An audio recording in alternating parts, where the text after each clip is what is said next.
Top of the morning, fight fans. This is Kurt DeVille with Counterpunch Boxing News, and I got in a heated debate about boxers and Floyd Mayweather, and what he did with the sport and the things, how he impacted the sport, and a lot of people say he ruined boxing.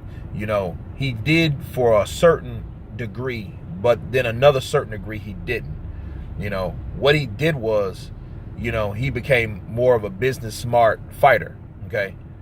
But I'm gonna quote Jamal Charlo on something. You have to be a businessman, but you have to fight to become a better businessman, because you still have to fight at the end of the day. This is the fight game. Okay. So you have to fight to be the businessman in order to get your credentials up, to ask for the type of money that you want, and that's absolutely true. However, Floyd did things on his own accord, and Floyd fought for money, but what killed other people, he set a trend, and it was bad because other people tried to follow Floyd, which they had no damn business trying to call out things like Floyd did. Floyd did things because Floyd had the backing. Floyd had the popularity, good and bad. He was famous and infamous at the same time. So he could call those shots. He could say, hey, you know what? I want this particular fighter, and boost the fight up and make the fight better than it is. And people, the people that hated Floyd were the same ones that spent money to see Floyd lose. But he never lost. But he knew that at the end of the day. He knew that. He was marketed like that. Everybody can't be like Floyd Mayweather. You can't have guys. You have a guy that calls out another guy. A boxer calls out another fighter. Okay. And he'll say, hey, won't you fight me? Before that guy has a rebuttal or anything, he's going to check the numbers and check, oh, man, can this sell out? You don't have to sell out. You don't have to check any numbers. It ain't about numbers. That's classic textbook Floyd Mayweather doctrine right there. Check the numbers. What numbers does he have, and this, that, and the A side? You didn't even hear about that. You never heard about that up and probably until about 10 years ago. You didn't hear about no A side or B side in boxing. Tell me when you heard an A side and B side of boxing. When Holyfield fought Lennox Lewis for the first time, you never heard no A side or B side of boxing. That's something that wasn't even talked about amongst fighters. That didn't even come out of fighters' mouth. That came out maybe a promoter's mouth. So a lot of these guys that call themselves fighters, they really should be promoters if that's what they're in the business for. Okay? They're in the business to just get rich, be a promoter. You know what I mean? If you just want to be this quote unquote businessman, you know what I mean, without even fighting the best guys, claiming that you're the best, but you're only claiming because you're the best because you want the most money for the fight purse. Okay? But if you ain't done shit, you can't ask for that type of money. You know what I'm saying? But at the same time, you can't sit there and only think about money. So if you're in the business to be a legend, if you're in the business to be the best fighter, to prove that you're the best fighter, you shouldn't worry about money. You let your promoter worry about the money for you. That's what you got one for. So that's what we're dealing with here. You know what I'm saying? And the bad thing, the good things that Floyd did is he protected guys that were actually good fighters, were actually legend, quality fighters. You know what I'm saying? Because it had guys like Mildred Taylor that was thrown in there, and now look at him. He's a walking vegetable. He's just punchy. You know what I'm saying? Look at James Kirkland. That dude talks punchy right now. And he's like freaking 33 years old or something like that. He's a young guy. You know what I mean? 32 maybe. He's a young dude. Okay? Now, it's to protect fighters like that get thrown in there with any and everybody and don't get paid what they're supposed to get paid for the risk they're taking. Now that's the pros of what Floyd did for certain people, because it was people that were getting abused. And it's just, this goes back decades. You know what I'm saying? Because guys were just thrown in there, fighting the hardest fights, fighting the toughest fights, getting them little ass fight purses, getting all beat up, damaged, injured, mentally, physically.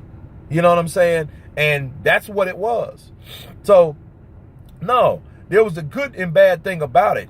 Floyd implemented that fight game, and then here's the thing. Floyd didn't really take punishment. The only punishment he really took was his hands.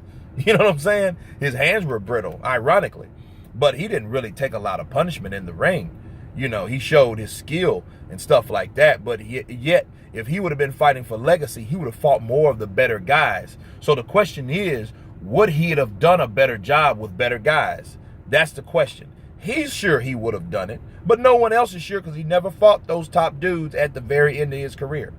The last dude he fought, but he did it for all the marbles, all the money he did it, he fought Manny Pacquiao. And by that time, Manny Pacquiao was still a good fighter, but he wasn't the fighter that he was when those negotiations primarily started, okay? So you really can't say, oh, well, you beat Pacquiao. He beat Pacquiao in 2015. Would he have beat him in 2009? I probably think so. But who knows, right? Because if you give Floyd that same amount of time, you know, at 2009, you know, you have to go back because Floyd was a different fighter in 2009 too, you know, but both of those guys' skills diminished a bit, you know what I mean? Just a bit. They were still good fighters though, you know, but other than that, Floyd didn't fight anybody that was a risk taker. He didn't take on the Lars. He didn't take on the Keith Thurmans of the time that wanted him. You know, he could have fought any of those guys. He could have fought Sean Porter. You know what I mean? He could have fought anybody that had a name. You know what I'm saying? Anybody that had a name. He could have fought Lara. Lara just fought Canelo. Those two guys had the common guy. They fought Canelo, right? He could have fought Erislandy Lara, another pure boxer. You know what I mean? What was the last time you ever seen Floyd in there with a pure boxer? Anyhow. Exactly. You ain't seen him in there with a pure boxer. Ortiz? No. Maidana? Hell to the no. Pacquiao? No.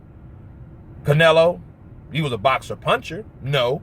You know what I mean? All those dudes had something. They, you know, Canelo had cement feet. Maidana was slower. He was the most difficult because of his style. He was awkward.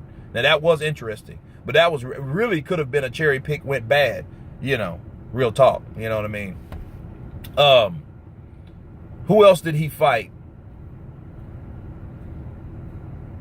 Andre Berto, dude with 4 losses. You know what I'm saying? You fought him. You know what I mean? And really, and I'm a firm believer in you want to claim I'm the best, but you take a fight like that. You should have took a fight with Erislandy Lara or Keith Thurman or one of those guys or Sean Porter, you know, or Danny Garcia. You should have fought Danny Garcia because he was at 147 at the time. So a lot of these fights, these fighters like Floyd, he was just giving you examples how he fought for the money. He picked the weakest link out of all those guys. He fought Andre Berto because Andre Berto is not a pressing fighter.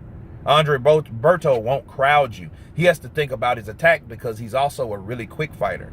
You know what I mean? But Floyd wanted to fight him a long time anyway, so let me just clear that up. He did want to fight him a long time, but that was when he was undefeated and got upset by guys like Ortiz. So then Floyd fought Ortiz, you know, and